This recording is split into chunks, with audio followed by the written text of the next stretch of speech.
মহারাজের শ্রীচরণে আমার ভক্তিপূর্ণ প্রণাম। আমাদের এখানে ভক্তরা এসেছেন, আমরা কেউ সাংসদ, বিধায়ক, বিরোধী দলনেতা কেউ নই, কোনো রাজনৈতিক পরিচয় আমাদের নেই, আমরা সবাই ভক্ত। গীতা আমাদের শিখিয়েছে ধর্ম রক্ষতি রক্ষিত, ধর্ম সবার উপরে। তাই কার্তিক ভাই, চিন্ময় ভাই, জুয়েল বাবু, গোপাল বাবু, সকলেই আমরা উপরে নিচে আমার সব সাথীরা, প্রতাপ দা, আমরা ভক্ত হিসেবে এখানে এসেছি।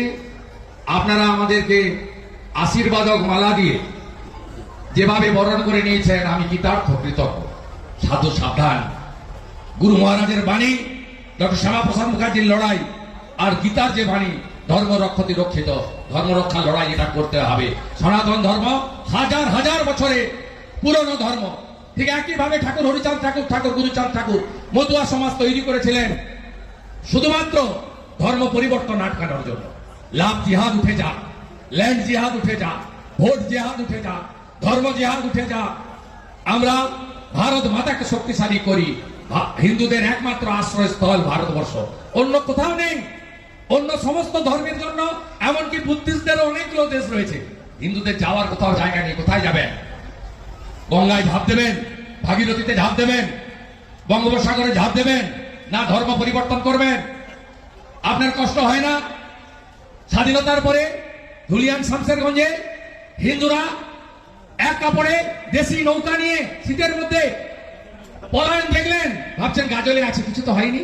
20 কিলোমিটার শ্রীনগরে হিন্দু পলায়ন ঘটেছে বন্ধু। 500, 1000, 1500 বলো না, নিজেদের টিকে থাকা বড়। সব হিন্দুরা ঐক্যবদ্ধ হন, একজোট হন। हिंदू हित में जो काम करेगा वही आने वाला दिन बंगाल में राज करेगा। বাঁচাতেই হবে হিন্দুদের। একাদশী, পূর্ণিমা, অমাবস্যা, দামোদর মাস, ভক্তি, ভজন, কীর্তন, নাম, গান, গীতার প্রচার, তুলসী মঞ্চ, শাঁখ বাজানো, প্রদীপ দেওয়া, কাঁসর ঘন্টা, মৃদঙ্গ, খঞ্জনি, আমাদের যে সনাতন সংস্কৃতি, একে গ্রামে গ্রামে ছড়িয়ে দিন। শুধুমাত্র রাজনৈতিক কমিটি থাকলে হবে না, প্রত্যেক গ্রামে ধর্ম রক্ষার কমিটি থাকবে। মুখ্যমন্ত্রী বলেন ধর্ম যার যার উৎসব সবার, বিরোধী দলনেতা বলে ধর্ম যার যার রক্ষা করার দায়িত্ব তার তার। সবাই ভালো থাকবেন। গঙ্গা মাতা কি, গঙ্গা মাতা কি, গো মাতা কি, দেবী মা দুর্গা কি, মাতা কালী কি, জয় জয় শ্রীরাম, জয় জয় শ্রীরাম। হরে কৃষ্ণ মন্ত্রের সাথে গুরু মহারাজকে প্রণাম জানিয়ে, আর আমার আদর্শ, আমার অভিভাবক প্রদীপ্তানন্দ মহারাজের পূর্ণ আশীর্বাদ প্রার্থনা করে আমার কথা এখানে শেষ করলাম। ঋষি বঙ্কিমচন্দ্রের বন্দে মাতরম, মাকে প্রণাম করে।